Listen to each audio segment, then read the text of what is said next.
Por favor, poner a grabar.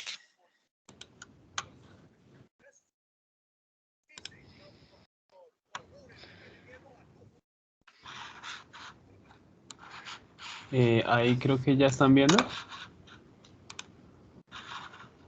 Sí, ya se ve, Julián. Listo. ¿Y ya está la grabación? Sí, la grabación ya se inició. Listo. Entonces adelante, Sebas. Buen día a todos, compañeros. Buen día, ingeniero. A nosotros nos corresponde exponer el modelo constitutivo de plasticidad de Hu y Knowledge. ¿Sí? Y pues mi grupo está conformado por mi compañero Julián, Julián Andrés Molina y quienes habla John Sebastián Niño. La formulación de este modelo constitutivo pues, está basada por una formulación de una función, la función de fluencia dada por Who-Snowbridge, ¿sí? Y pues a continuación se van a explicar pues, los elementos que constituyen el modelo constitutivo dado por Hu y Snowbridge. ¿Sí? Se va a explicar, digamos, pues estos cuatro elementos que describen pues, este modelo constitutivo, que son la función de fluencia, la regla de flujo, ¿sí? La ley de endurecimiento y la ecuación constitutiva tangente. Entonces, siguiente, por favor. Pues primero se describe un tensor de deformación. Este tensor de deformación se puede pues, descomponer en dos partes. Está la deformación elástica, ¿sí? Y más la suma de la deformación plástica. Esto también a su vez está dado para la tasa de deformación, ¿sí? Entonces está la tasa de deformación, que es igual a la tasa de deformación elástica más la tasa de deformación plástica, ¿sí? Que es esa deformación unitaria que tiene pues el puntico arriba. Siguiente, por favor. Entonces describiendo pues la tasa de deformación plástica, ¿sí? Esta va a ser igual a la derivada parcial de el potencial plástico, que el potencial plástico es esa G que ven arriba, ¿sí? Esa derivada de G minúscula. Esa G minúscula, pues es una función dada por el esfuerzo y un esfuerzo equivalente, ¿sí? Eso está multiplicado por un gamma y el gamma es el multiplicador plástico o la tasa de formación plástica equivalente, ¿sí?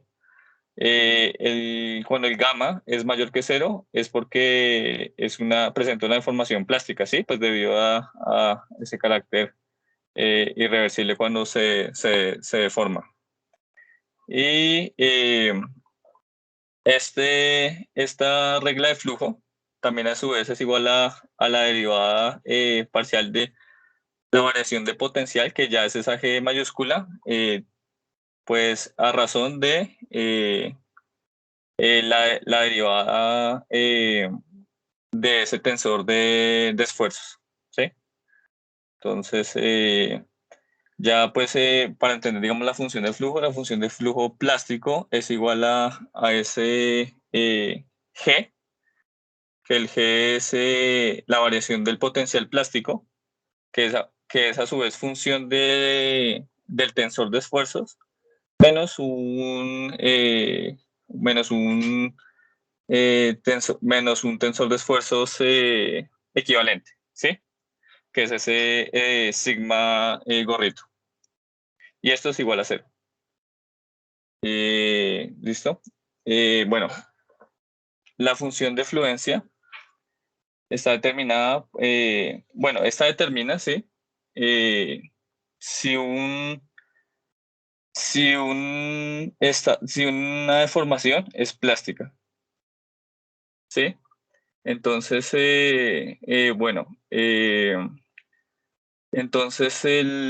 la función de fluencia, esta f establece si El estado de carga o descarga es elástica si presenta, digamos, SF es menor que 0, presenta un estado de carga plástica, ¿sí?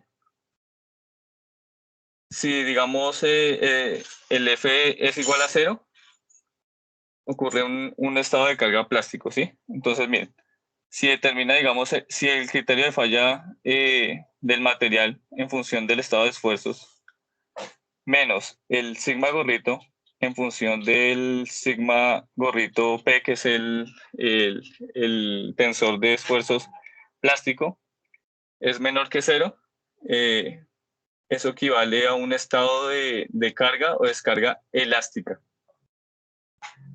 ¿Sí? Es elástico. Y si esa función es igual a 0, eso quiere decir que es un estado de carga plástico. O sea, que está presentando como un estado de carga o eh, bueno, sí, un estado de carga eh, plástica, ¿sí? Siguiente. ¿Listo? Bueno, Vale, sí. entonces lo que hicieron Hu y Snorris para encontrar esas ecuaciones de las que estaba hablando mi compañero en la diapositiva anterior, entonces se hicieron unos ensayos sobre unos paneles de concreto simple y se hicieron pues tres ensayos diferentes. El primero de ellos es este que ven en pantalla, que es el de tracción biaxial, en el cual pues los esfuerzos principales pues deben ser positivos.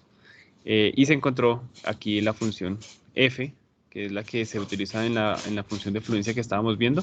Entonces esta es la expresión que uno reemplazaría allá, en el cual pues vemos varias variables. La primera de ellas es una constante que debajo está pues descrita en términos de esos esfuerzos principales, en el cual es importante que el sigma 1 pues sea mayor al sigma 2, como lo hemos venido trabajando también en la clase cuando los organizamos. Y aparece una variable alfa, que si ven en la parte inferior, es la relación entre ese esfuerzo a tensión, esa relación entre esfuerzo a tensión y esfuerzo a compresión del material.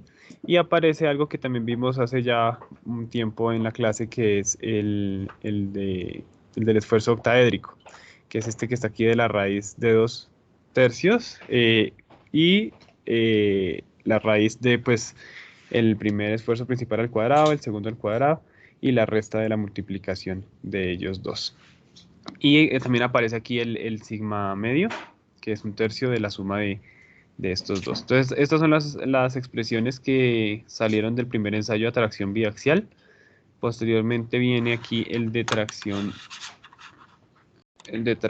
compresión, aquí, el de tracción compresión, en el cual, pues bueno, uno es positivo, un esfuerzo es positivo y el otro es negativo, como se puede ver también ahí en la figurita de la derecha, una compresión y el otro a tensión. Y de aquí, pues sale esta expresión que ven en pantalla con las mismas variables del esfuerzo octaédrico, el alfa, que es la relación entre ellos dos, y aparece la constante, que la constante aquí pues ya no es una función continua, sino que tiene ahí una discontinuidad de acuerdo a la relación que haya entre esos esfuerzos, teniendo en cuenta el signo de cada uno de ellos. Es decir, que el sigma 2 es negativo y el sigma 1 es positivo. Teniendo en cuenta esos signos se hace la relación y de acuerdo a eso se sabe pues en qué parte de esa ecuación de la constante nos encontramos.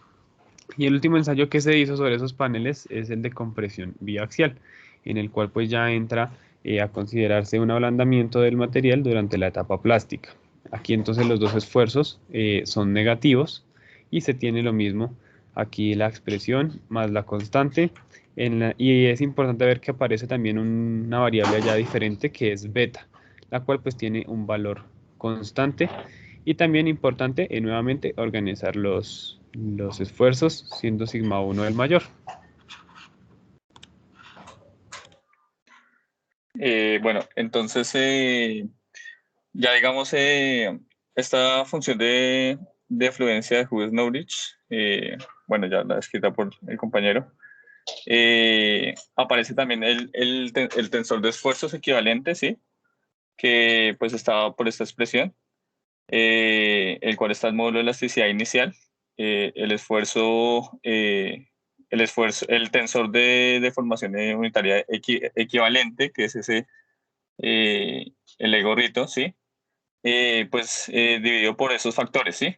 El R es un factor que el cual está reducido por una constante 4 y pues al final el tensor de esfuerzos equivalentes está dado por la expresión que tenemos abajo, que es de una forma simplificada, ¿sí? Entonces, si quieres, pasas a la siguiente. Eso. Ya después encontramos esta curva de esfuerzo de formación equivalente, ¿sí? El cual, pues como ya vimos en la anterior ecuación que se simplificó, estaba pues digamos por dos condiciones. Esta parte de la inicial a llegar al esfuerzo máximo, como no es lineal, es curva, entonces hace una aproximación lineal, ¿sí? Entonces dice que ese tensor de esfuerzos equivalente es igual a 1 si la deformación unitaria es menor a la inicial. Entonces, en este caso ya vemos que en la curva de esfuerzo de formación va en pendiente de el módulo de elasticidad inicial y digamos, es 1 en la primera etapa y ya en la segunda, pues el comportamiento de ese esfuerzo equivalente, pues ya es igual a la ecuación que pues anteriormente pues, estaba escrita. Entonces, eh, si quieres, bueno, devolvemos a la anterior ecuación, por favor. Que es esta, que es ya que es la anterior, que está reducida por, digamos, los dos factores R, que son igual a 4, ¿sí? Entonces, así está escrita la función por este tensor de esfuerzos equivalente. Entonces, en la primera etapa, pues ya vemos que la función es igual a 1 y la segunda, pues estaba por la función. Ya para sí, la siguiente. Ya para la gráfica de estado de la relación de esfuerzo de formación, uniaxial equivalente, pero este ya es para un esfuerzo a tensión, está por la siguiente gráfica, ¿sí? Donde en la parte, digamos, inicial está en pendiente y ya se torna constante, ¿sí? Cuando se relacionan los dos esfuerzos, el esfuerzo máximo a tensión y el esfuerzo máximo a compresión, eh, los ponen como constantes y son iguales a 0.09, ¿sí? Entonces, ¿quieres la siguiente? Y bueno, ya escribiendo, como hemos descrito ya en el modelo constitutivo, teníamos 4 cosas por explicar, que son el tensor de deformación unitaria, ¿sí? La función de fluencia, y en este caso, pues también, estábamos abordando también la ley de endurecimiento, que está por esta expresión, ¿sí? Es H, y la ley de endurecimiento es igual a la relación entre pues, la derivada del esfuerzo, el tensor de esfuerzos equivalente y un tensor de esfuerzos equivalente, un tensor de deformación unitaria equivalente plástico, ¿sí? Esta ley de este H, ¿sí? Se puede descomponer de su forma, pues, aditiva y va a ser igual el tensor de formación, la relación del tensor de deformación unitario, ¿sí? Dividido en la derivada del tensor de esfuerzos equivalente, va a ser igual a 1 sobre pues, el módulo de elasticidad inicial más 1 sobre este endurecimiento, el módulo de endurecimiento pues, del material, ¿sí? Y está por esta expresión, que es E sub 0 por el módulo de elasticidad tangente por el tensor de esfuerzos unitario plástico equivalente sobre el módulo de elasticidad inicial menos el módulo de elasticidad tangente por el tensor de esfuerzos de deformación unitaria equivalente plástico. ¿Listo? Antes habíamos en una función de la tasa de formación plástica, creo que anteriormente se había dado. Esa estaba también dada por un factor, ¿sí? Que este es el factor gamma, que viene siendo el multiplicador plástico, ¿sí? Y el multiplicador plástico pues está por esta expresión, ¿sí? Que es la relación entre ese F y el F es una función que determina, digamos, el estado de falla del material, ¿sí? Dividido en el tensor de esfuerzos, pues por el tensor el tensor tangente, dividido, pues, digamos, por la misma relación, ¿sí? Eso, pues, por lo general lo ponen acá, digamos, como mayor que cero, ¿sí? Y el tensor de esfuerzos equivalente, pues, está dado, este es el tensor de esfuerzos de la ecuación, digamos, con el tensor de módulo de elasticidad tangente, que es el tensor, digamos, ese es el módulo constitutivo tangente, ¿sí? La ecuación constitutiva tangente. Y pues, digamos, es la que ya también hemos repasado en clase. Y la expresión la ponen así como está a continuación enunciada, que es el módulo de elasticidad tangente es igual a el tensor de elasticidad, el tensor tangente es igual a ese tensor, pues con su producto diádico, el producto doblemente contraído, perdón, por el tensor de esfuerzos dividido en el tensor de esfuerzos por el producto diádico de la función de endurecimiento, de la función de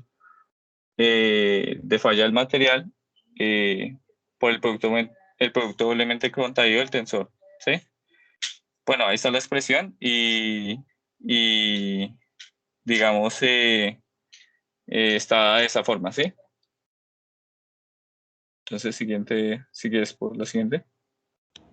Listo, entonces para el caso práctico hemos traído una viga que se estaba ensayando allí en la escuela, que es una viga de acople, como pueden ver en esta imagen de la izquierda, que como decimos el modelo constitutivo que se está exponiendo es de plasticidad y precisamente estas vigas de acople tienen la característica de que son unas vigas de gran altura en las cuales ya no pues se cumple la ley de secciones planas, permanecen planas que siempre hemos venido trabajando.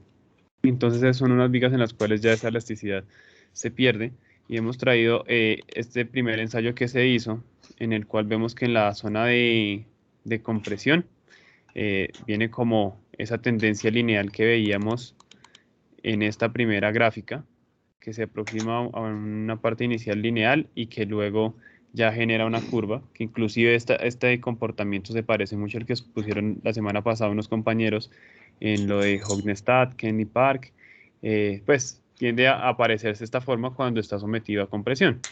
Ya en la parte de tensión, como veíamos, tienes una parte inicial lineal y luego permanece constante, que es lo que de alguna manera se puede observar en esta gráfica. En la parte de compresión presenta como una línea recta al comienzo, luego presenta como un cambio en esa dirección porque empieza como una deformación plástica y al regresarse vemos que ya no regresa por cero, sino que deja una deformación ya permanente debido a esa plasticidad. Y cuando pasa tensión, vemos que ya es más horizontal esta curva. Digamos que tiende a desplazarse mucho más manteniendo la misma carga.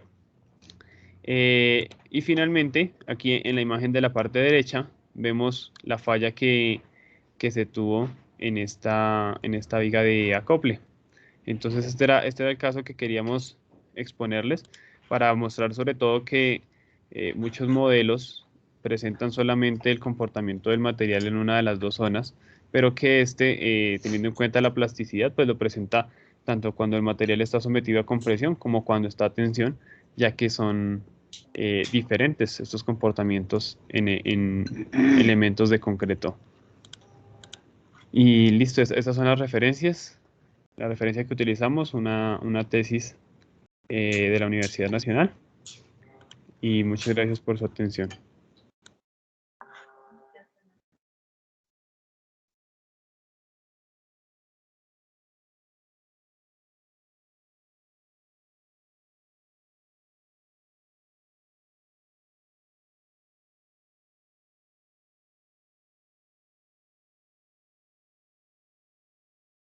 ¿Escuchan, chicos? Ya, ahora sí. ¿Escuchan? Sí, señora, ahora sí. ¿Ya ahora sí? Ah, bueno, listo, bueno. Muchas gracias por la presentación, bien interesante. Quisiera consultarles a ustedes, en sus palabras, ¿cómo entienden ese modelo constitutivo? O sea, ya vi que tiene mucho respaldo matemático y unas expresiones de matemáticas avanzadas, productos diádicos, tensor doblemente contrario y demás. Pero si quisiera hablarlo, o sea, no digo que no se entendiera, sino un poco más aterrizado, ¿ustedes cómo lo presentarían de una forma más simple, ese modelo constitutivo? ¿Qué Pues podrían decir?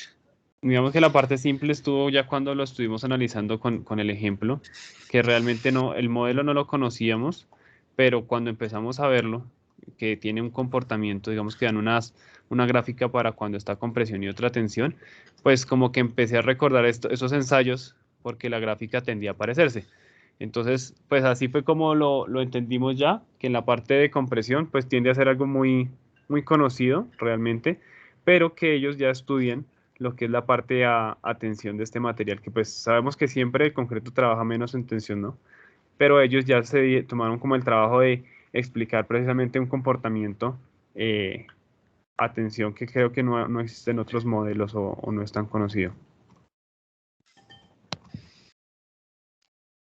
Bueno, entonces algo de eso es lo que ya vamos a empezar en el capítulo nuestro, de nuestro contenido.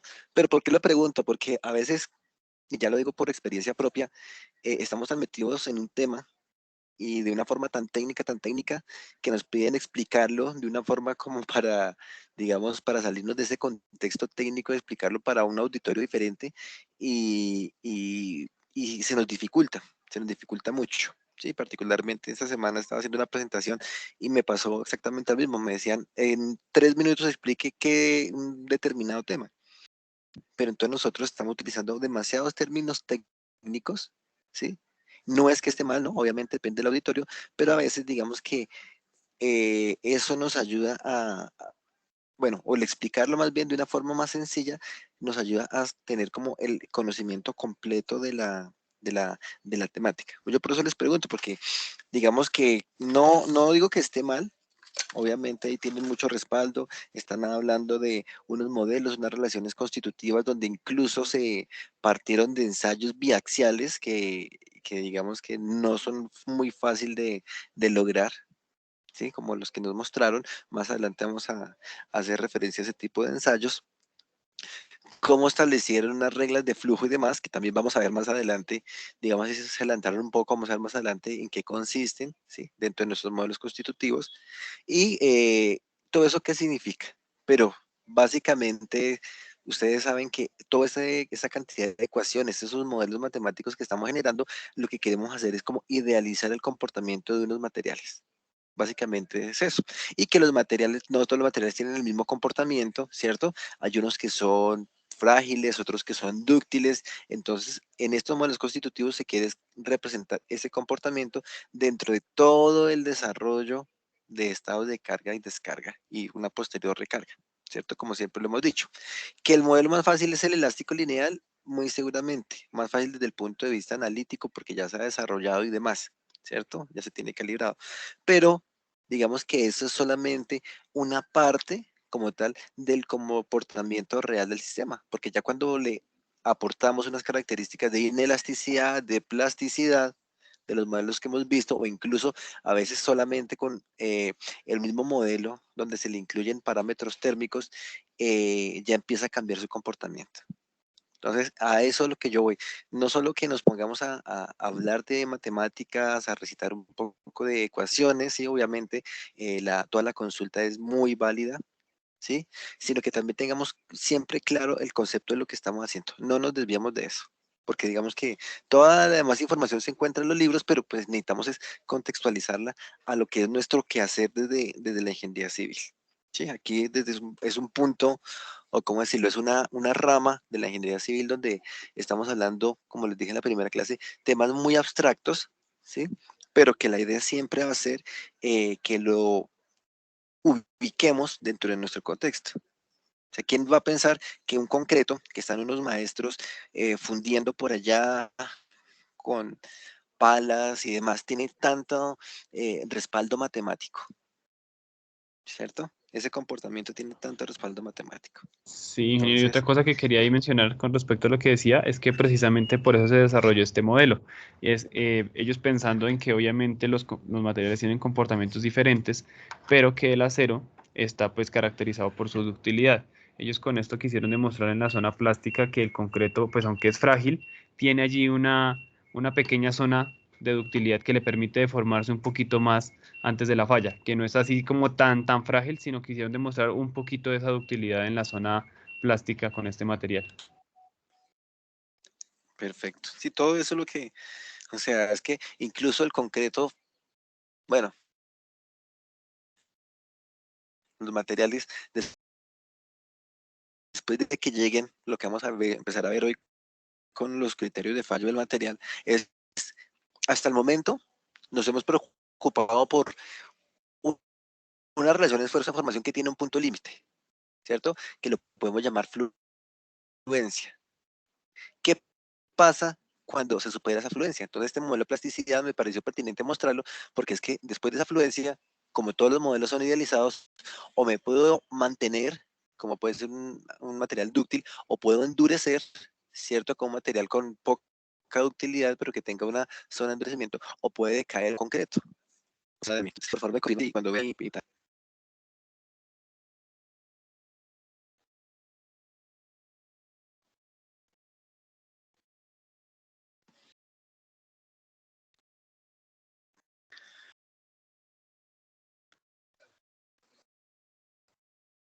¿Hasta cuándo tenemos clases?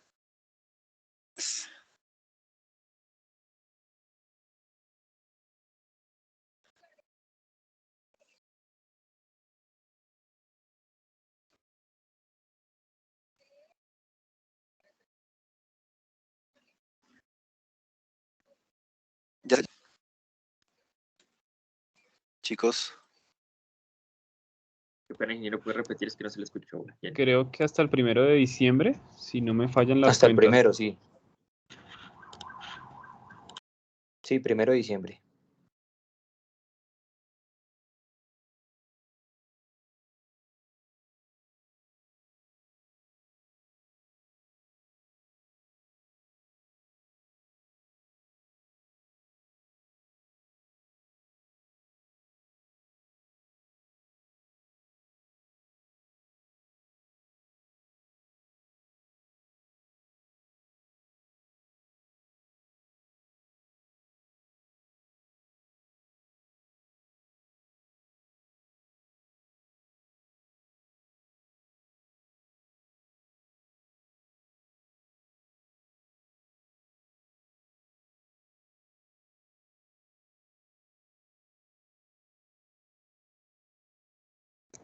Ingeniero, no lo escuchamos.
Hola, hola, ¿me escuchan?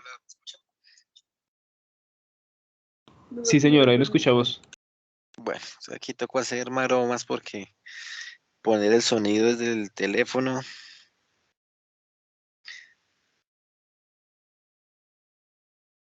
Vamos a ver cómo nos va así. Voy entonces a compartir la presentación, por favor me informan cuando la estén viendo.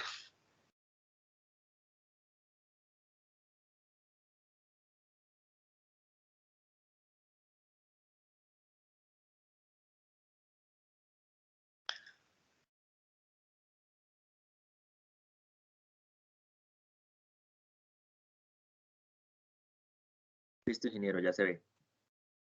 Bueno, perfecto. Bueno, entonces yo les estaba contando ahorita, me dijeron que las clases van hasta el 1 de diciembre y tenemos ahí pendiente una última actividad que va a ser un pequeño proyectico con respecto a esta temática, donde si ustedes se dan cuenta estamos casi que recogiendo todos los temas que hemos visto a través del curso.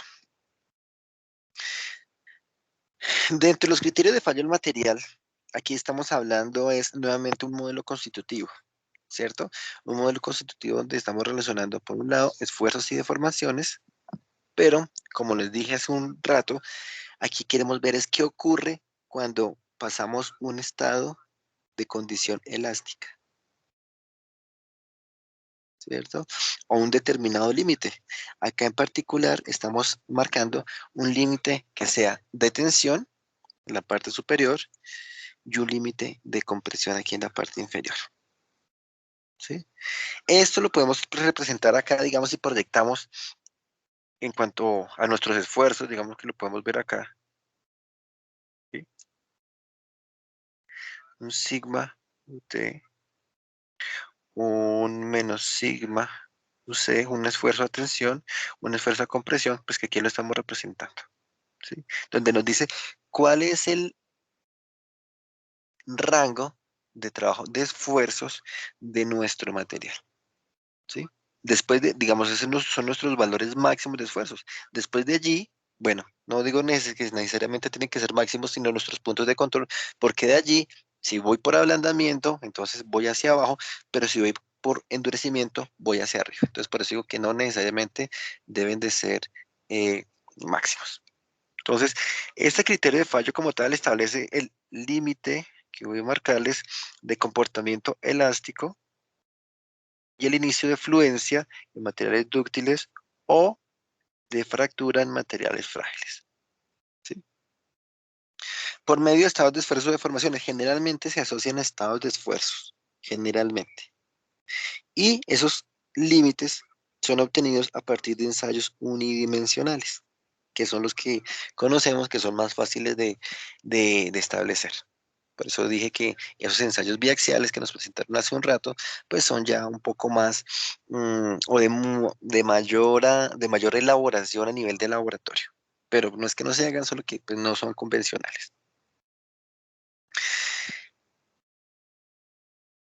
Algunos límites, adicional, algunos criterios de los que vamos a ver, limitan el valor de esfuerzo cortante.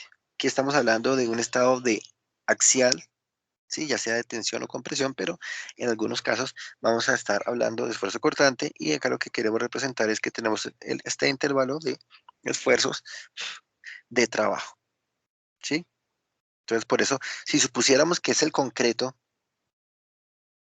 dijimos que el concreto pues trabaja de una forma adecuada, o bueno, pues adecuado es muy relativo, de una mayor capacidad más bien a compresión, lo que podemos decir que sea de 21 megapascales, ¿cierto? Pero atención, tiene un límite diferente, que es algo de las particularidades que vamos a ver más adelante, que es del orden de 2, de 3 megapascales. ¿Sí? Entonces tenemos por eso un rango desplazado. Aunque vamos a ver, empezar a trabajar unos rangos, o más bien unos materiales en los que vamos a hacer una consideración de la misma capacidad de tensión compresión, pues vamos a ir refinando como tal esos criterios de fallo a unas condiciones más reales. Bueno, reales es algo muy, ¿cómo decirlo? Muy ambicioso de decir porque sabemos que todo esto lo queremos representar es con modelos constitutivos. con modelos matemáticos.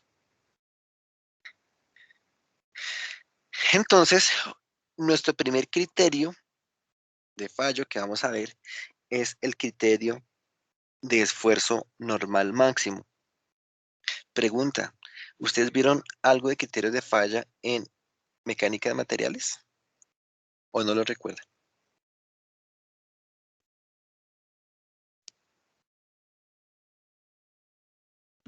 Sí, recuerdo algo más o menos. ¿Qué recuerdan? Así como por tener una idea. Pues estaban así los criterios de esfuerzo normal, por esfuerzo cortante, inclusive hay algunos valores en los cuales explicaba que que incluyen en la norma, en la NSR10, que salen precisamente de estos criterios.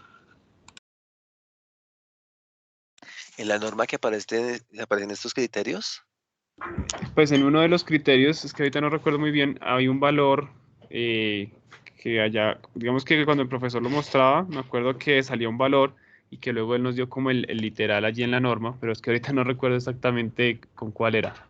el profe de concreto, No, fue ahorita se me olvidó el nombre, PRIE, la que es como el repaso del pregrado con el profesor Camilo Vega. ok.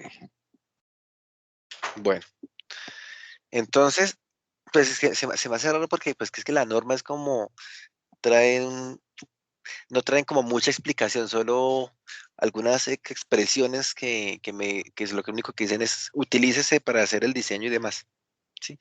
Ya todo es como, todo el argumento está es aquí desde la academia, pero bueno, listo. Este Sí, sí, criterio, sí, eso es lo que quiero decir, o sea, que el profe fue el que ah, explicó y de la demostración salió un valor que es el que incluyen en la norma. El valor como tal, no que la norma tenga como la sustentación de eso. ok, bueno, listo. Sí, digamos que es que a veces uno no ve, pues las normas sí existen y demás, y la formulación, pero digamos que ahí están los resultados de muchas investigaciones y a veces como que uno no solo las aplica, pero no va más hacia el fondo. Pero bueno, bien. Igual si hay alguna referencia en la norma, la haremos respectivamente. Entonces, en este criterio de esfuerzo normal máximo, que también se conoce como el criterio de fractura de Rankine, nos dice que se establece la fractura cuando el esfuerzo máximo principal, que ya lo conocemos, ¿cierto? Sabemos cómo halla y demás, alcanza el valor de resistencia material sigma U. Entonces, ¿ahora qué pasa? Que nosotros, para cada material, podemos obtener unos valores o vamos a dar unos límites a los esfuerzos.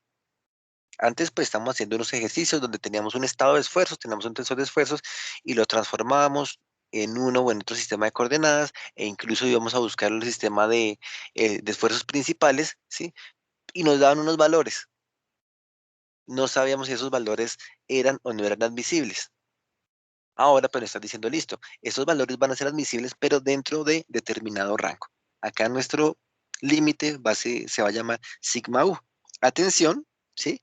Y menos sigma 1 a compresión. Entonces, por eso digo acá, ven que tenemos el mismo valor de sigma U, atención y a compresión, y lo que vamos a decir es, oiga, voy a revisar el estado de esfuerzos de esa partícula. ¿Sí? Esfuerzos generados por una condición de flexión, como vemos en esa viga, ¿cierto?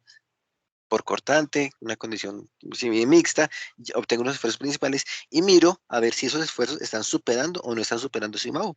Si no lo superan, estamos aquí trabajando en esta zona idealizada.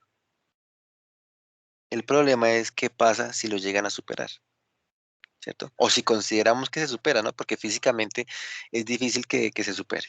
Va a tener una condición más bien de deformación que trate como de equilibrar el sistema, que haya una redistribución de esfuerzos en todo el conjunto.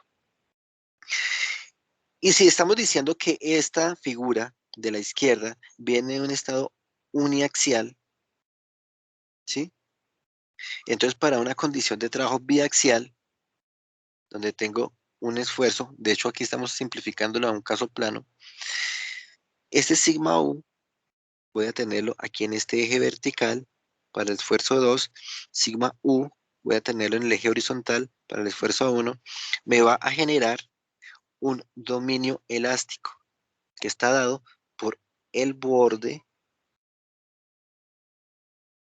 de este cuadro. ¿Sí? Todo punto que esté contenido bajo este criterio de fractura dentro de este cuadro va a estar trabajando bajo una condición de dominio elástico. Si tengo una condición, una pareja de esfuerzos por acá, ¿cierto? Va a estar trabajando en dominio elástico. Aquí lo estoy dibujando para sigma 1, para sigma 2, pero puede ser para sigma 1, sigma 2, sigma 2, sigma 3, sigma 1, sigma 3, como ya lo presentamos en esta figura. ¿Sí? Entonces, ahora es este paralelepípedo, pues acá que va a ser un cubo necesariamente, porque tenemos el mismo límite, sigma u, va a ser lo que nos esté condicionando el comportamiento elástico del material. Si supero una condición de esfuerzos, la que allí presentada, entonces vamos a tener que evaluar cómo es el comportamiento del sistema. ¿De acuerdo? ¿Estamos? Esto es clave porque digamos que ese es el fundamento de los demás criterios. Conocer unos estados límite, conocer un rango de trabajo. Los rangos los vamos a empezar a cambiar, pero saber que si estamos al interior, vamos a estar trabajando una condición elástica. ¿Sí? ¿Estamos entonces?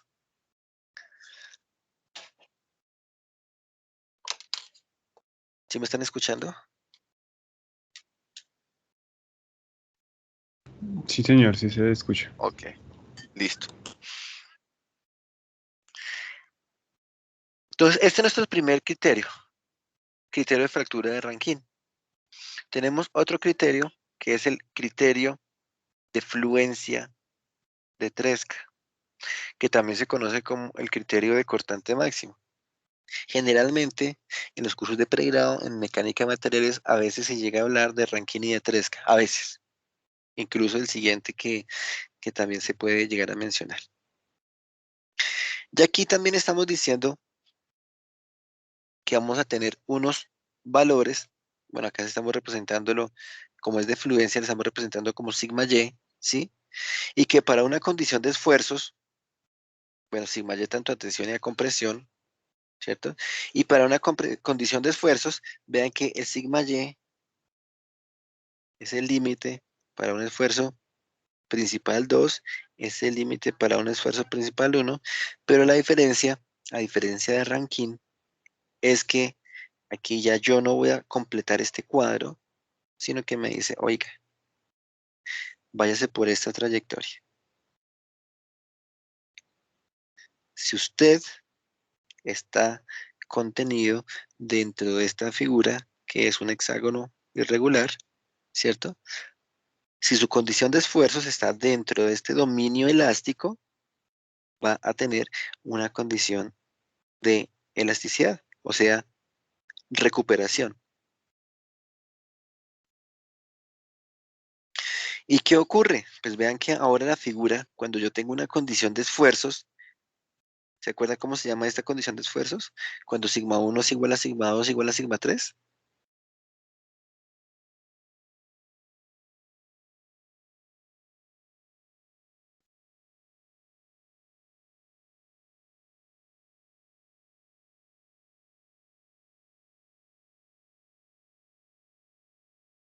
¿No lo recuerdan?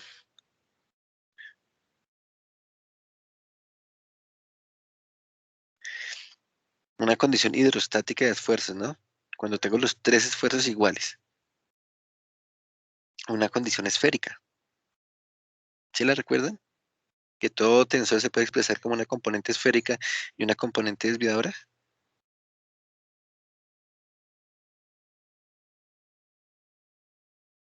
¿No? ¿Sí? Ingeniero, pero esa Entonces, se presentaba señor, como un promedio, ¿no? O sea, la condición esférica como un promedio. Acá es donde estoy diciendo, esta condición es, tengo el mismo esfuerzo 1, mismo esfuerzo 2, mismo esfuerzo 3. Sí, es una condición, un estado triaxial hidrostático.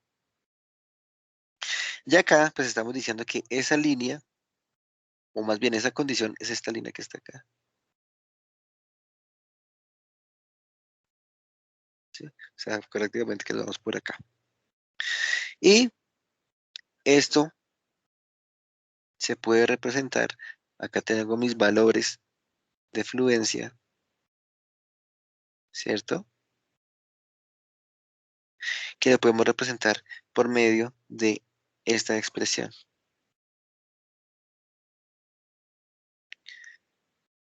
Bueno, particularmente que la que estamos dibujando es esta, ¿no? El valor absoluto de la diferencia de los esfuerzos principales. Sigma 1 menos sigma 2 o sigma 2 menos sigma 3 o sigma 1 menos sigma 3. Así es la que queremos representar. ¿Sí? De aquí, ¿qué es lo más representativo? Básicamente es esta figura de cómo es que cambio con respecto al criterio de Rankine, ¿sí? Mientras que Rankine me decía, vaya hasta allá, ¿sí? 3K me dice, oiga, no, no vaya hasta allá. Uy, me fui, casi acabo. 3K me dice, no, no vaya hasta allá. ¿Por qué? Porque esta condición, o sea, este cuadrante, este medio cuadrante de la parte superior o este medio cuadrante de la parte inferior, ahí ya no se va a garantizar que tenga el comportamiento elástico. Bueno, otro criterio que generalmente conocemos como el criterio de von Mises o criterio de energía de distorsión, que creo que muy pocas personas le dirán criterio de energía de distorsión, generalmente se conoce como el criterio de von Mises, nos establece los límites, los mismos límites a tensión y a compresión, ¿cierto? Para un estado de esfuerzos, pero ha sido un poco más elaborado, donde nos dice, oiga, no es ni el de Tresca con líneas rectas, tampoco es el de Rankine, donde completa el cuadrado, sino que viene con una figura continua. Y lo que se encuentre en esta figura continua, como tal, va a ser el límite elástico, el dominio elástico. Nuevamente nuestra condición de estado uniaxial, de estado triaxial, ¿sí? Y acá, bueno, acá decíamos que lo que teníamos que cumplir era esto. Para estar por dentro de esa superficie de fluencia, tenemos que cumplir esta condición. Acá en Ranking, ¿qué es lo que tenemos que cumplir? Pues básicamente esta que es mucho más sencilla. Que cada uno de los esfuerzos sea inferior a los esfuerzos últimos. Aquí pues ya para ajustarnos a esta curva nos dice que el valor absoluto de las diferencias tiene que ser, bueno, inferior a el esfuerzo de fluencia, y acá ya la expresión es un poco más desarrollada. Entonces nos dice que tengo que cumplir con toda esta expresión, que es las diferencias elevadas al cuadrado, ¿cierto? O más bien, la raíz de los cuadrados de las diferencias por un factor adicional a cada uno sobre raíz de 2 tiene que ser inferior a un esfuerzo de fluencia. ¿Qué más nos dice? Que el límite de fluencia se establece cuando la densidad de distorsión, yo creo que en pocos libros hacen referencia a esto, que hablan de que es un criterio energético, se iguala a la densidad de energía obtenida de un ensayo uniaxial, el cual alcanza un esfuerzo de fluencia al material, representándolo de esta forma, con notación indicial y demás.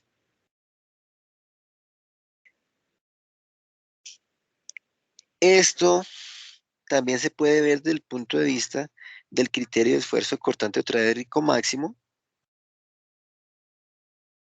expresado de esta forma, o se conoce con también el modelo de plasticidad J2, ¿sí? Que se puede expresar de esta forma. ¿Se acuerdan qué es J2?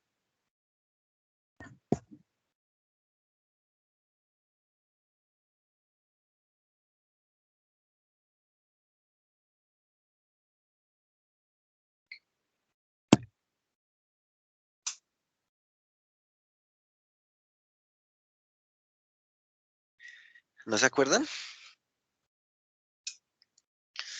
Yo sé que en algún momento se los comenté. Le dije más adelante lo vamos a tener en cuenta. Voy a irme por allá.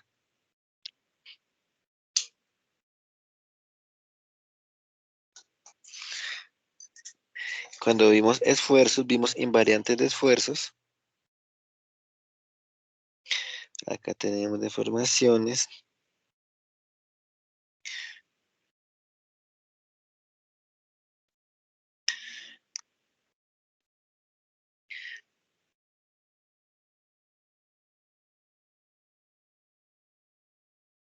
A ver si las tengo por acá.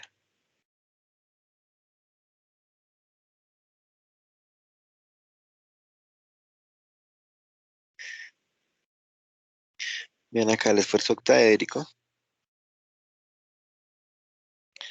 que es otra forma de expresarlo. Y el J, que es nuestra invariante de nuestro tensor de esfuerzos desviadores. No me acuerdo dónde lo tengo, pero yo sé que lo tengo por acá anotado en algún lado.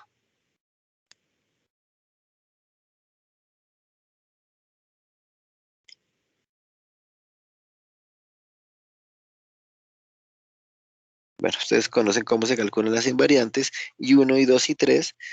La invariante 2 para nuestra matriz de esfuerzos desviadores.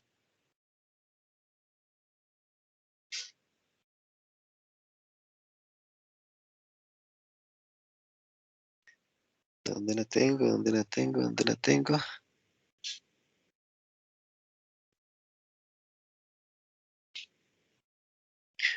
Cuando hablamos de esfuerzos desviadores, bueno, Cauchy. Bueno, espero que no se me refunda por acá. Pero para que la tengamos presente, recuerden que todo tensor de esfuerzos se puede expresar como una suma de entre un esfuerzo hidrostático y un esfuerzo desviador, que en este momento, acá, este es un esfuerzo desviador. ¿Se acuerdan? Entonces, que todo esfuerzo que tengamos lo podemos interpretar como la suma de un esférico con un desviador. Cuando a este desviador yo le saco las invariantes, en particular la J2, ese es el criterio que se tiene en cuenta para hacer un equivalente al de von Mises. ¿De acuerdo?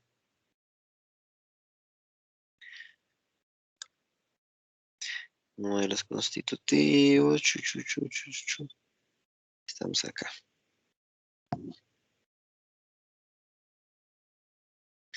Bueno, entonces, ese es otro modelo de plasticidad, y acá lo que decimos es que aplicando estas expresiones, siempre debemos de garantizar que los límites sean inferiores al esfuerzo de fluencia. Y de hecho, así es como funcionan los programas de elementos finitos cuando yo le digo al programa, oiga, revíseme si este, como es la condición de trabajo de este material.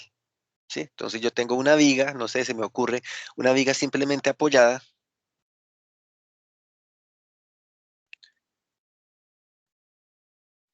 y le aplico una carga acá en la parte superior. La viga se empieza a flectar, entonces tiene un estado máximo de esfuerzos aquí en la zona central. Cuando esos esfuerzos empiezan a superar, entonces los programas de elementos finitos lo que hacen es que me empiezan a marcar como una zona aquí en rojo. A tensión, a compresión, si llegan al mismo punto, ¿cierto?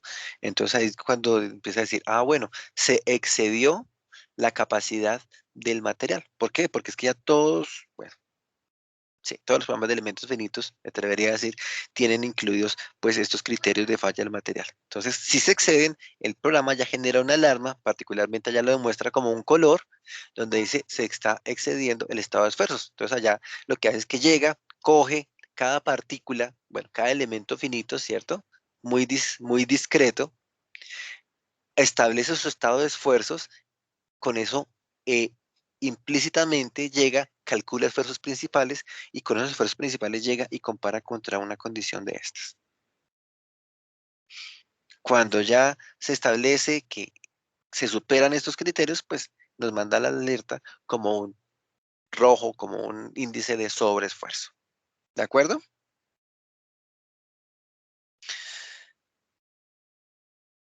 Aquí podemos comparar estos criterios que hemos visto hasta el momento en los cuales nuestros límites son iguales.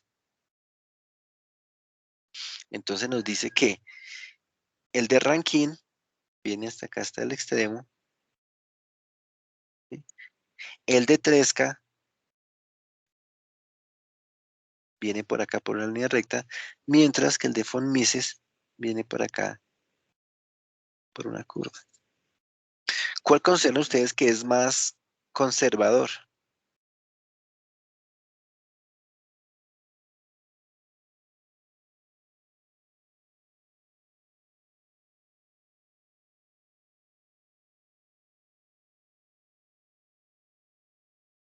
De esos tres criterios, ¿cuál consideran ustedes que es el más conservador? Tal vez el de 3K, porque abarca menos espacio. Porque aquí se ve en el criterio de tres que es el más conservador, ¿cierto? Tiene un dominio elástico más pequeño. O sea que si yo me voy con respecto a este cero, yo llego primero al criterio de tres, que o sea, es el que me va a permitir una condición de esfuerzos más bajita, ¿sí? Puede que la condición de esfuerzos, igual, reitero, todos estos son modelos idealizados. Puede que la condición de von Mises llegue a que me permita un criterio, unos valores un poco mayores, pero pues 3K aquí me está deteniendo. Entonces imagínense si me voy hasta Rankine, pues voy a tener unos valores del doble de los que me está dando 3K. Y acá pues este von Mises, se dan cuenta, si 3K es la mitad con respecto a Rankine, von Mises es algo un poquito más de la mitad.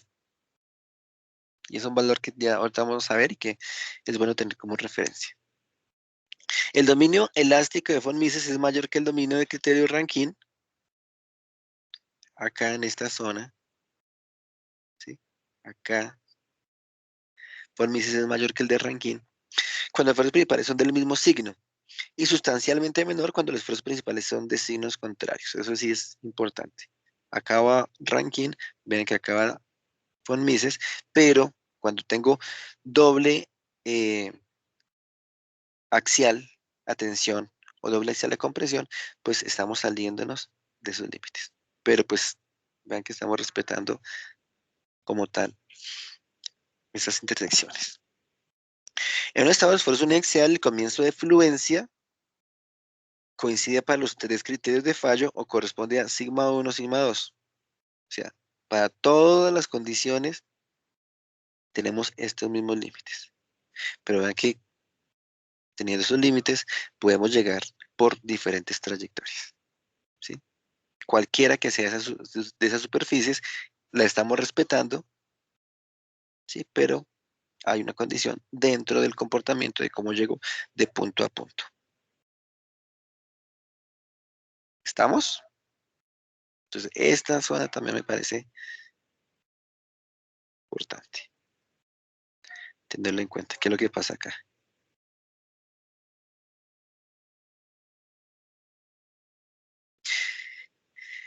Y acá pues está como tal el detalle de cómo es la comparación, de qué es lo que ocurre Teresca, von Mises y Rankine.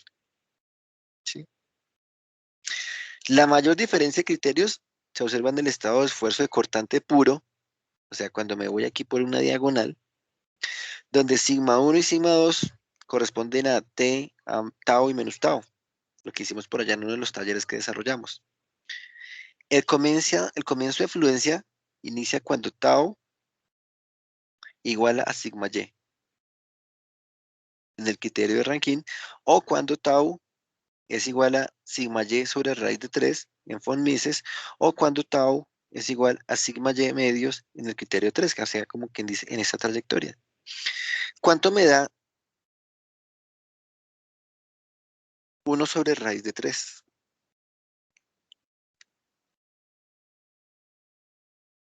Numéricamente.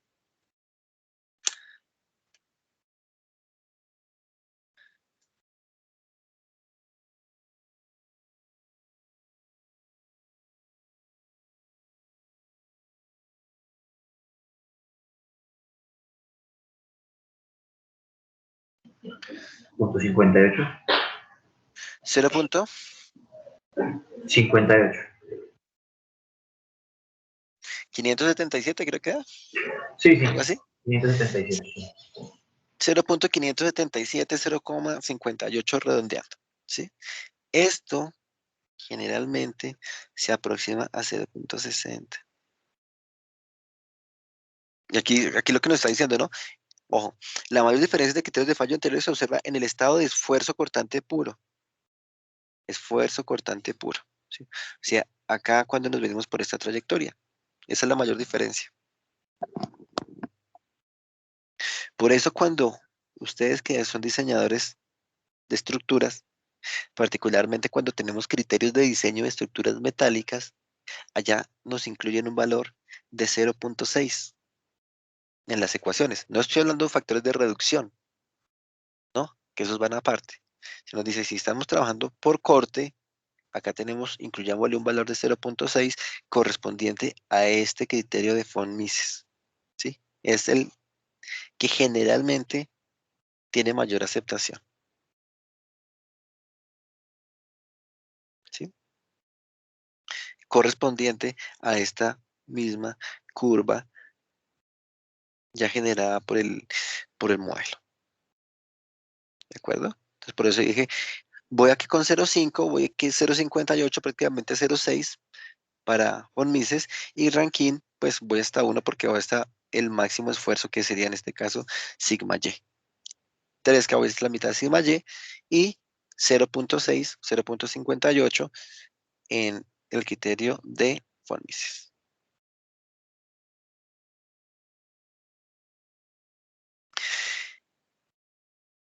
En el criterio de Rankine modificado, pues lo que pasa es que ya vamos a tener diferentes valores a tensión y diferentes valores a compresión, ¿sí? Entonces, como les decía, ya un caso un poco más real, particularmente si lo queremos asociar al concreto. Tengo un esfuerzo último a tensión, tengo un esfuerzo último a compresión, entonces nuestro dominio elástico ya no es el cuadradito centrado que veíamos previamente, sino pues ahora tiene cierto desplazamiento debido a las condiciones mismas del material. Pero pues su principio de operación va a ser el mismo. Todos los esfuerzos tienen que estar entre el esfuerzo a tensión máximo y el esfuerzo a compresión máximo. ¿De acuerdo? Por eso es que se nos genera nuevamente este recuadro. Ya ustedes dirán, obviamente entonces el criterio de Tresca va a estar modificado y va a ser exactamente lo mismo. Ya vamos a ver más adelante qué pasa con ese otro criterio. Aquí hago un alto previamente para ver el criterio de Mohr-Coulomb.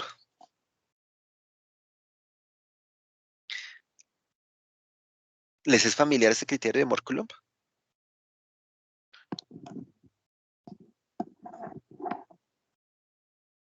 Claro, es para ver los esfuerzos, ¿no?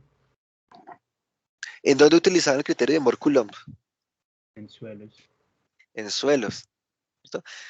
Yo tuve la oportunidad de verlo desde mecánica de materiales, pero digamos que fue más aplicado cuando lo vimos en suelos, cuando queríamos hablar de cohesión, cuando queríamos hablar de ángulo de fricción interna del material como tal, ¿cierto? Entonces nos dice que este criterio, pues vean que tenemos un ensayo, o más bien eh, un esfuerzo cortante y un esfuerzo normal, ¿cierto? Tenemos una gráfica de esfuerzos principales, ¿cierto? Acá necesariamente, como estamos diciendo que son diferentes, tengo, si este es el 0, ¿sí? Tengo un valor a tensión máximo, tengo un valor a compresión máximo, ¿sí? Por eso digo que aquí voy 0 hacia la derecha los positivos, hacia la izquierda los negativos para tener las tensiones y compresiones respectivamente.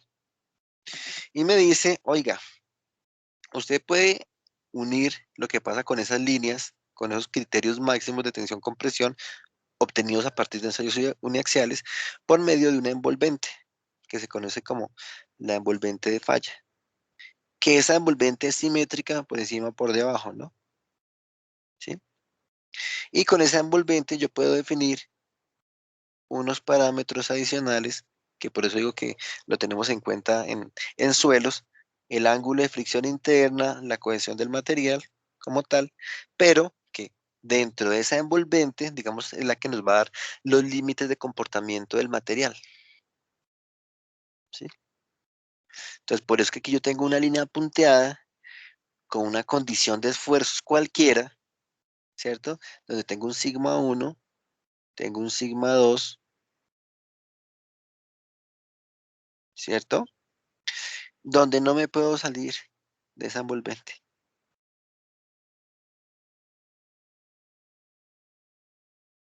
Y nos dice, oiga, este criterio se puede expresar, bueno, establece que un punto material tiene un comportamiento elástico si el esfuerzo cortante máximo, 3K, es menor que el esfuerzo cortante máximo obtenido de la envolvente de fallo. O sea, si me vengo al interior de esas líneas, puedo decir que tengo una condición elástica.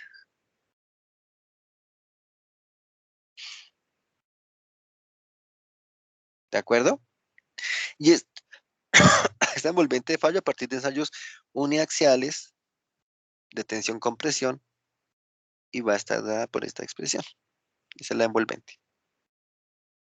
C es la cohesión, phi el ángulo de rozamiento interno del material y el esfuerzo cortante máximo se puede expresar como alfa A. Bueno, voy a desglosarlas de antes. Tengo un coeficiente M, que es la relación de esfuerzos, tensión, compresión, ¿sí? Y a partir de esa relación de esfuerzo, tensión, compresión máximo, puedo tener un alfa B y un alfa A, que son los que me permiten definir el esfuerzo cortante máximo.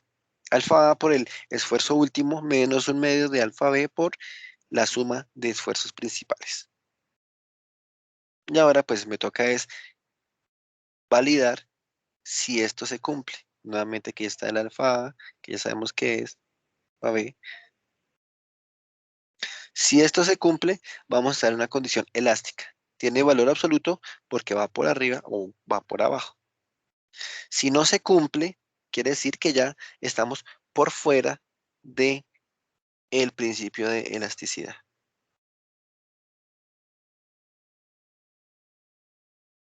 ¿De acuerdo? Es que este criterio se parece al criterio de Tresca.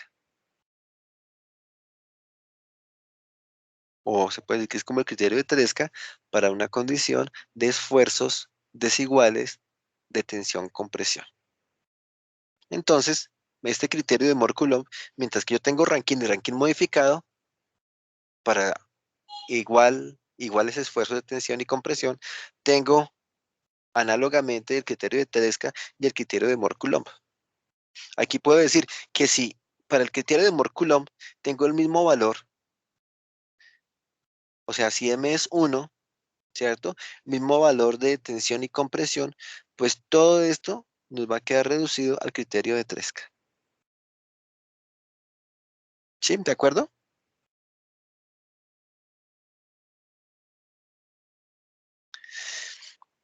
Y acá, pues, digamos que es la representación del criterio de Mohr-Coulomb en el estado plano. ¿Cómo puedo obtener esa línea para los cuadrantes que nos dicen de cortante, ¿sí? Y puedo tener un estado máximo a tensión, un estado máximo a compresión. Tenemos que validar qué es lo que ocurre con nuestros esfuerzos y saber si estamos cumpliendo con este régimen elástico o si no. Vean que hasta el momento estamos quedándonos aquí, no estamos yendo más allá. Estamos diciendo, ¿qué pasa si cumple? Si no cumple, no sabemos qué pasa. Si yo llego hasta ese límite, estoy aún en régimen elástico. Por otro, ya ahorita nos vamos a preocupar más adelante. ¿Qué ocurre cuando llego al borde? ¿Cuál es mi límite? Si tengo una condición de tensión o tengo una condición de compresión.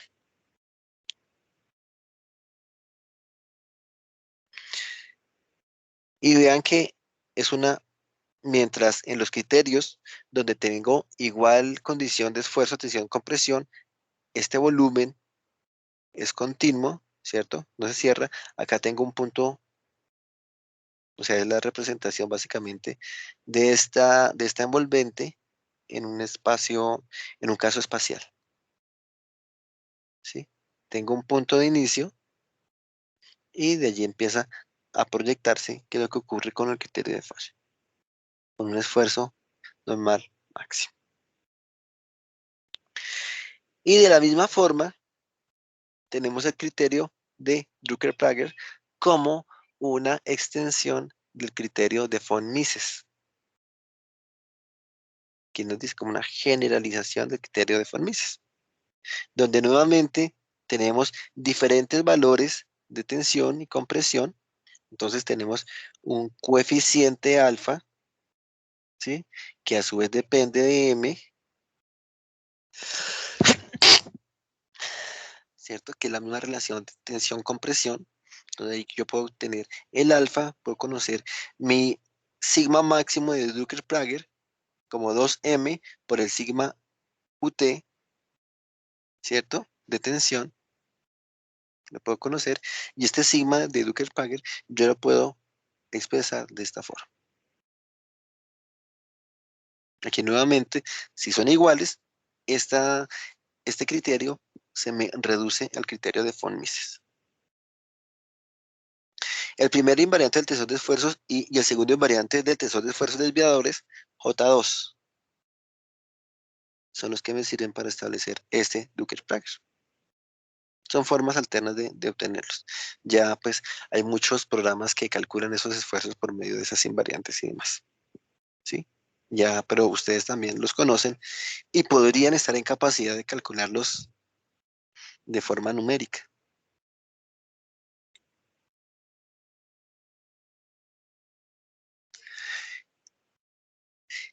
Y acá en Drucker-Prager, pues vean que tengo una representación muy parecida a la de Mohr-Coulomb, ¿cierto?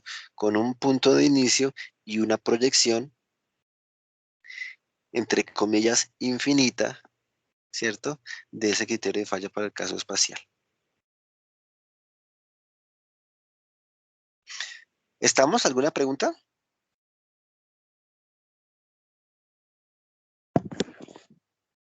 ¿Vamos bien? Sí, señor. Entonces, 3 criterios de falla, que ya se nos convirtieron en 6, ¿cierto? Pero ¿qué ocurre con este criterio de Drucker-Prager? Si queremos hacer la misma generalización, la misma figura que hicimos para Rankine modificado, para Mohr-Coulomb, ¿cierto? Resulta que experimentalmente se ha encontrado que no es tan acotada esa figura, ¿sí? Y este factor M de relación tensión-compresión nos empieza a generar diferentes figuras para definir ese dominio elástico. Entonces, ¿qué ocurre? Que si esa relación es igual a 1, ya dijimos que nos da nuevamente el criterio de von Mises y conocemos la parábola de von Mises, que fue la que hablamos hace un rato. Pero que si esa relación es mayor que 3, o bueno, más bien empecemos por esta, si es menor que 3, resulta que nos va a dar una parábola alargada, ¿sí? O una elipse, más bien, es una elipse alargada. O que puede ser una parábola. Pero que si es mayor a 3 esa relación, nos da un dominio infinito a compresión. Y acá yo esto lo dejo como con un asterisco. ¿Por qué? Porque es que no puede haber una capacidad infinita de un material a compresión. ¿Cierto? Eso no puede ser. Entonces, todo esto se ha obtenido a partir de ensayos experimentales, donde dicen, bueno, empecemos a variar materiales, empezamos a variar la relación tensión-compresión, miremos qué es lo que ocurre y se ha llegado a concluir esto que aparece en esta tabla. Para m mayor que 3, Drucker-Prager, esto digamos que ya no converge. Esto viene algo así. ¿sí? O sea, que tengo un dominio elástico infinito, no, realmente no. Que si tengo unos valores inferiores a 3, pues ya estamos acotando la superficie. Hay que verlo, ¿sí?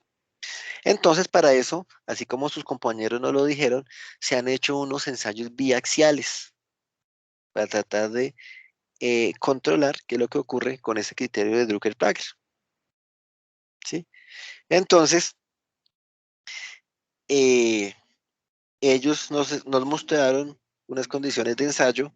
Acá también hay unas, pues, digamos, similares, donde tengo unas condiciones de tensión, doble tensión, eh, compresiones, ¿sí?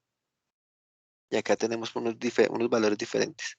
Vemos que acá tengo una condición de compresión, ambas son negativas, y compresiones iguales, ¿sí? Entonces, cuando tengo una condición de compresión, ¿cómo es la falla de esta probetica, de esta plaquetica? Si tengo tensión y compresión, pero en una tasa diferente, básicamente acá el sigma 1 es, ¿cuánto? ¿No va a ser el doble, 20 veces más grande?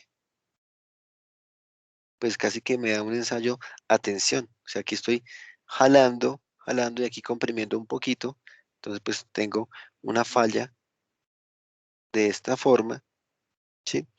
Si tengo, ahora ya es la décima parte de la carga y sigo teniendo tensión y compresión. Entonces, ¿cómo es la falla? Y cómo van variando las fallas para diferentes tasas de tensión-compresión hasta llegar a un punto de cortante donde tengo la misma fuerza jalando para ambos lados, ¿sí? Todos estos probetas han ayudado a definir una curva casi que experimental para un criterio de fallo de Drucker-Plager como esta que se ve aquí hacia la derecha, ¿sí? Entonces ahí ya eso que decíamos antes, que era un criterio infinito, pues no va a ser tan cierto porque no hay un material que nos resista infinitamente compresión en carga elástica, ¿cierto? Bajo un régimen elástico. Entonces, pues acá ya lo estábamos acotando con unos ensayos experimentales. ¿De acuerdo? Aquí está el montaje de qué es lo que ocurre con, bueno, nos falta incluir a Rankine modificado, ¿cierto? Lo que pasa con Mohr-Coulomb y lo que pasa con Drucker-Plager. Aquí nos faltaría como dar proyección acá a esta línea, para poder ver qué es lo que pasa con Rankine. Si quisiéramos incluirlo, ¿sí? Nuevamente vemos que tenemos una condición para el estado de efectos puros, particularmente aquí tensiones, aquí abajo compresiones, aquí estamos haciendo, aquí ya nos dice, ojo que son ensayos biaxiales, aquí no es cualquier cosa, para ensayos biaxiales, cómo es su comportamiento, ¿sí? Y acá en las condiciones de corte, yo me vengo por esta trayectoria, cómo van a ser las diferencias de los límites para el criterio de fallo. Puede que me den diferentes valores para cada criterio de fallo, ¿sí? Y ahí sí depende del programa, depende de cómo yo caracterice. En el programa yo puedo decirle utilíceme Drucker-Plager, utilíceme von Mises, utilíceme Tresca, ¿sí? Utilíceme tal criterio de fallo y el programa en función de eso pues va a mirar contra cuál expresión compara para saber si el material está o no está eh, en, en un rango elástico. ¿De acuerdo? ¿Preguntas?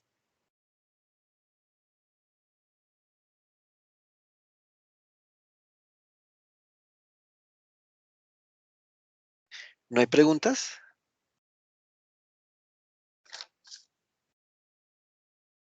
Señor.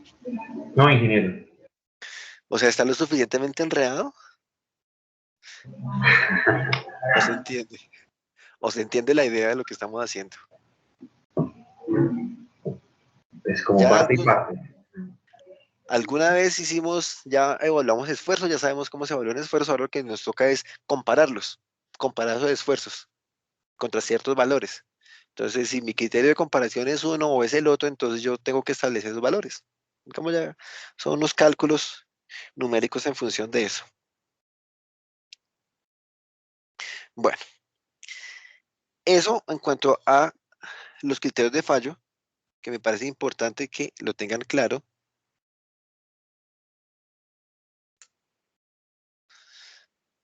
Porque ahora sí vamos a ver qué ocurre cuando superamos ese rango de elasticidad.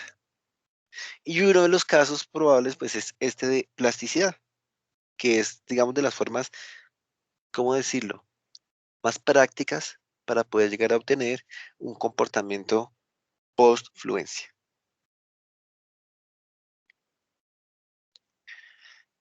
Entonces, ¿qué es lo que ocurre cuando tenemos plasticidad? Por un lado, hay pérdida de linealidad, ¿cierto? O sea, ya no hay proporcionalidad entre esfuerzos y deformación. Recuerden que plasticidad la podemos representar como sigma contra el epsilon. Tengo un caso lineal hasta donde hemos llegado y después de eso no sabemos qué pueda pasar. Para allá, para allá, para allá. Dependiendo de la naturaleza del material. Podemos plantear que sea una zona plástica, ¿sí? Nuestra meseta. O que después de esto llegue por acá o llegue por acá. Va. ¿Cierto?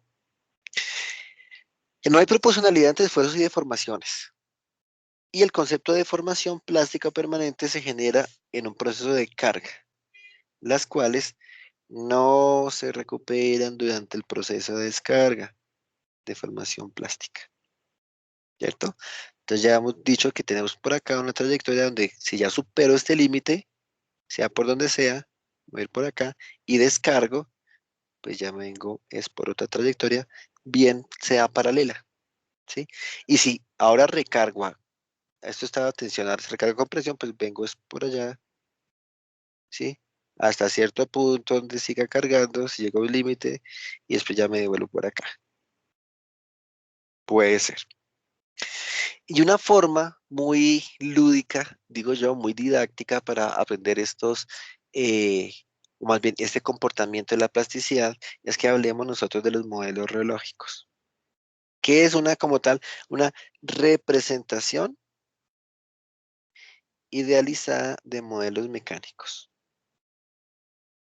Construidos a partir de una combinación de elementos simples cuyo comportamiento es fácilmente intuible, pero es una representación, donde permite percibir y hasta predecir comportamientos mecánicos más complejos, como deformaciones permanentes, algo de lo que nos habló su compañero el día de hoy, y consecuencias como paso previo al análisis de los modelos elastoplásticos.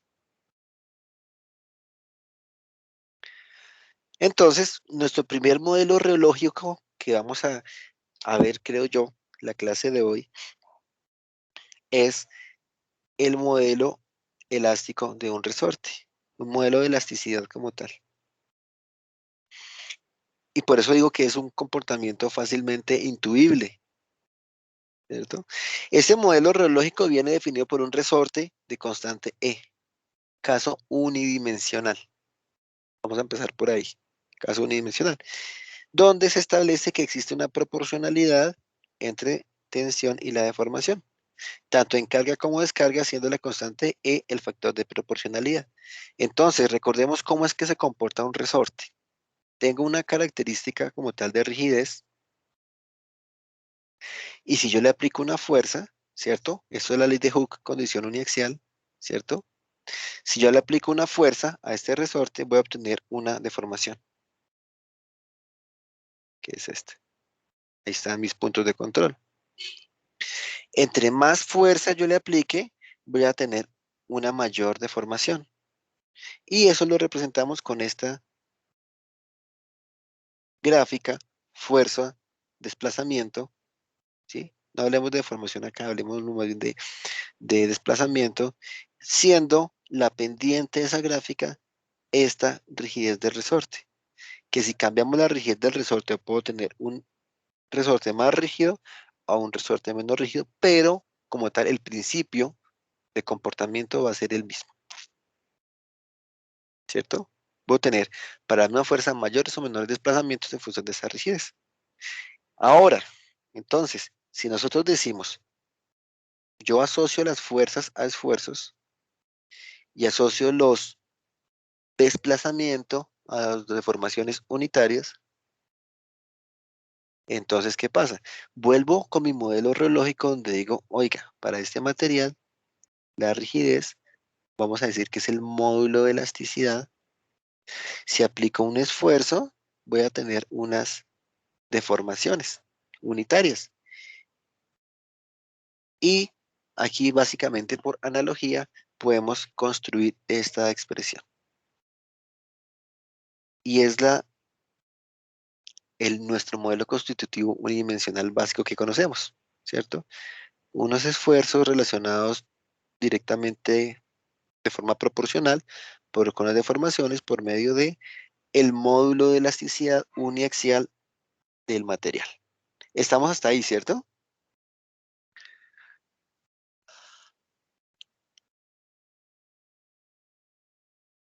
¿Se entiende la analogía que estoy haciendo?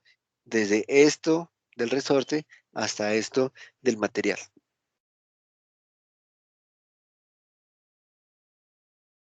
¿Sí?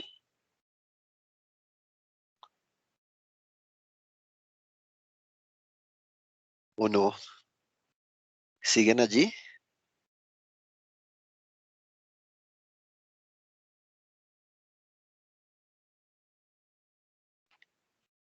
Entonces, ¿qué es lo que ocurre?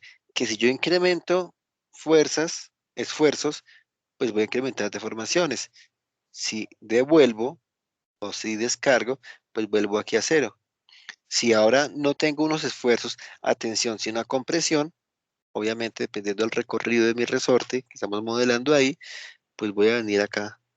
Y siempre que me devuelva, pues voy a venir, digamos, esto va para allá y viene para acá. Este viene para abajo y se devuelve. Esa va a ser mi trayectoria hasta cierto punto. Acá voy a decir que este es mi punto de un sigma y, donde no lo estoy alcanzando todavía, ¿sí? Entonces mi trayectoria de carga y descarga va a estar dada sobre esa línea, que está dada por el módulo de elasticidad material. Entonces, nuestros modelos reológicos son representaciones con base en esas figuras. Otro modelo reológico es este modelo friccional, o también se conoce como un modelo de Coulomb, donde ahora decimos que existe una resistencia como tal entre las dos superficies. Dice que esa reacción R, esta resistencia, ejercida por la superficie de contacto sobre el bloque, no puede exceder un cierto valor límite FU. ¿Se acuerdan? Que esta fuerza normal, o más bien esta fuerza de fricción, se calcula como la normal multiplicada por el coeficiente de fricción. ¿Sí lo recuerdan de física? Sí, más o menos. Más o menos. Aquí lo mismo, está funcionando lo mismo. Todavía cuando decíamos el equilibrio de los cuerpos, decíamos que cuando empezamos a incluir fricción, vamos a complicar eso, y planos inclinados y demás, decíamos que la fricción era pues la componente perpendicular a la superficie, para este caso pues esta fuerza normal, ¿sí? Por el coeficiente de fricción. Ahí me permite calcular esta fuerza. Donde mu es mayor o igual a cero, no puede ser negativo, ¿sí? Tampoco puede ser cero. O bueno, puede ser cero, pero ya suena una superficie sin fricción. Entonces, básicamente que no aplicaría. Coeficiente de rozamiento es mu, entre el bloque y la superficie, el coeficiente de fricción. Y entonces, pues ahora tengo tres estados, ¿sí? Si yo empiezo a aplicar la fuerza sobre este cuerpo, esta fuerza F, no voy a tener ningún tipo de desplazamiento. A diferencia de lo que nos pasaba en el resorte, que yo una vez empezaba a aplicar la fuerza, el desplazamiento se activaba de forma inmediata. Ahora no. O sea, yo aplico fuerza pero hasta que la fuerza que yo aplique no supere esa fuerza, esa resistencia, no se va a ejercer ningún desplazamiento. Entonces, por eso acá yo tengo desplazamiento cero, ¿sí? Desplazamiento, empiezo a incrementar fuerza, fuerza, fuerza, fuerza, fuerza. Mi trayectoria es esta, mi trayectoria es esta, ¿sí? Hasta que no llegue a ese punto donde supere la fuerza, el desplazamiento es cero. Ya cuando la supere, pues entonces voy por esa trayectoria, ¿sí? Y paro. Entonces ya donde pare, pues aquí tengo, bajo nuevamente a un desplazamiento, lo que se haya movido, y después quiero devolver la caja. Nuevamente, vengo por acá, vengo por acá, vengo por acá, hasta que no sea superada la fuerza. Ahora, digamos que se aplica en sentido contrario, hasta que no se aplique esa fuerza, no se supere, pues no va a empezar a haber movimiento en esta dirección,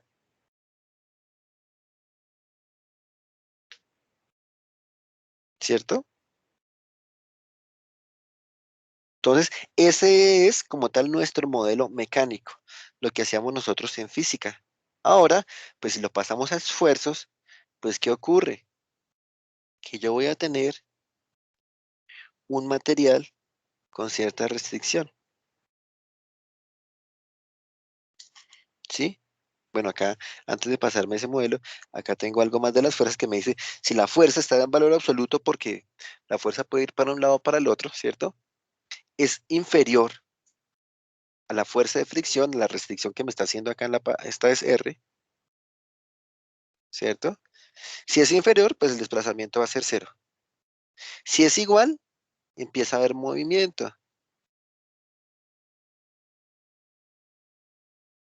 ¿sí?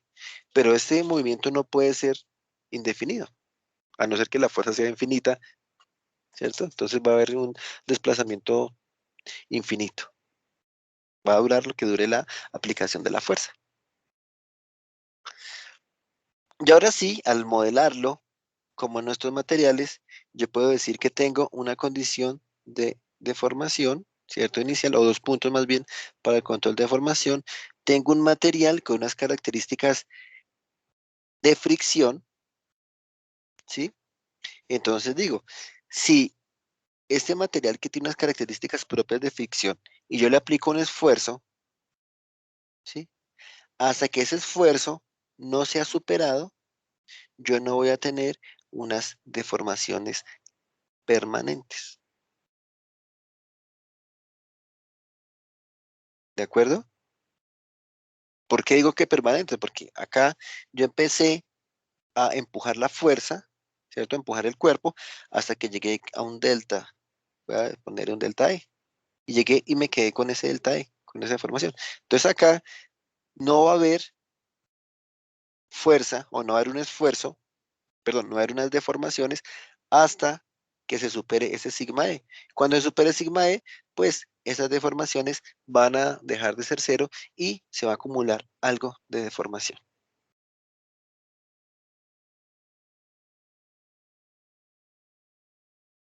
¿De acuerdo? Entonces, tengo por un lado un material elástico, tengo por otro lado un material friccional,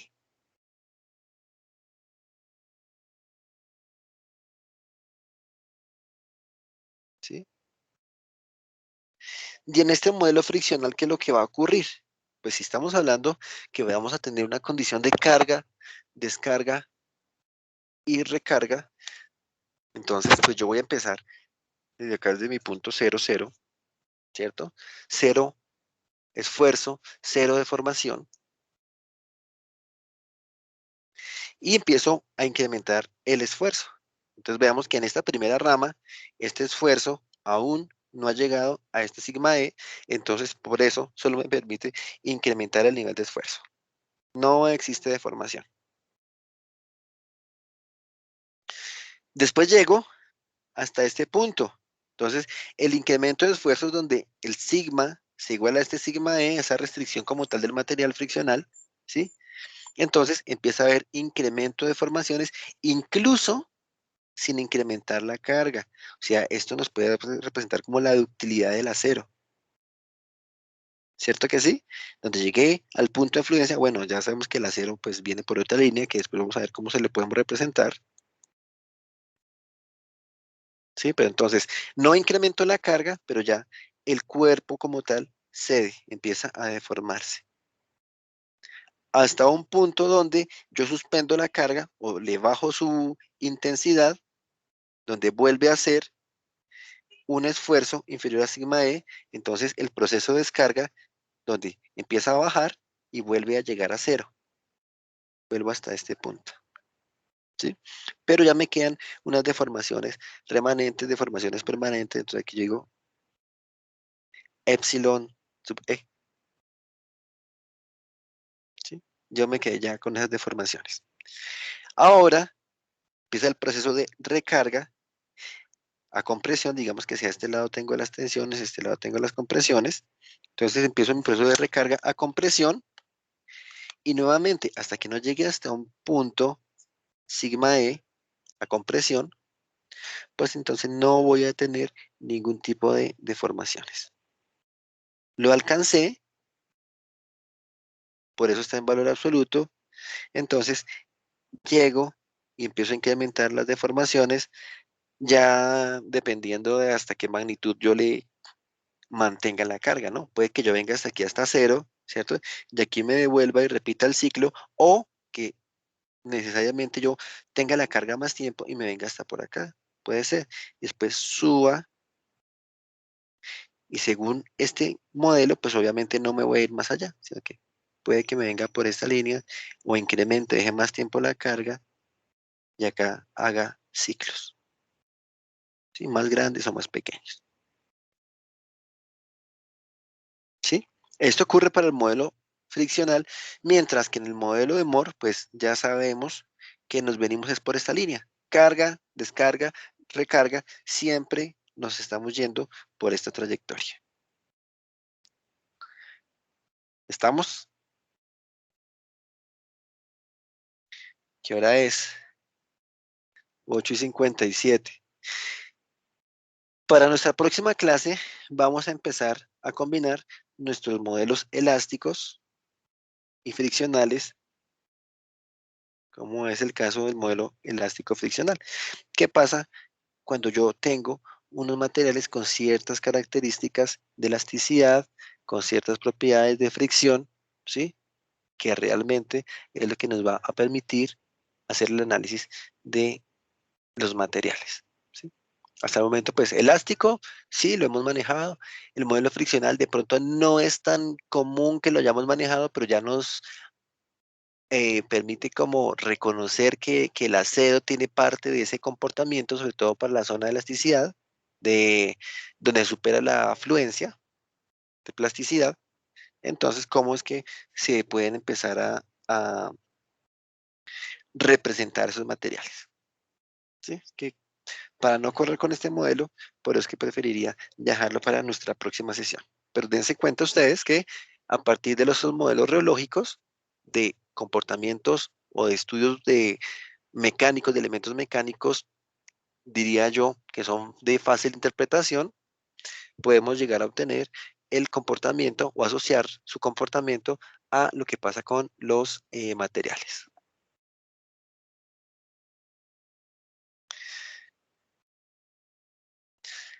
¿Alguna pregunta?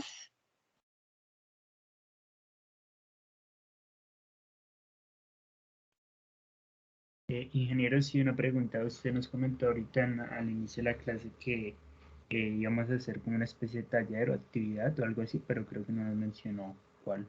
Sí, no, es que para eso necesito terminar este tema.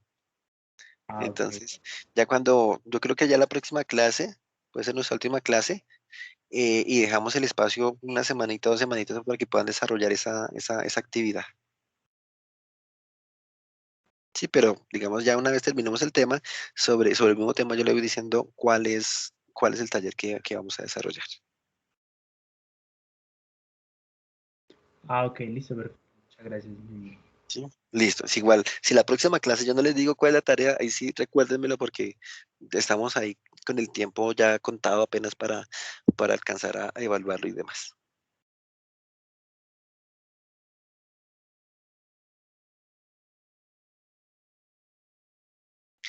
Bueno, señores, si no hay más preguntas, entonces les subo el video y les comparto las diapositivas de la presentación de hoy y nos vemos el próximo miércoles. Y sí, ingeniero, muchas gracias, que esté muy bien. Bueno, feliz día para todos. Feliz día, ingeniero.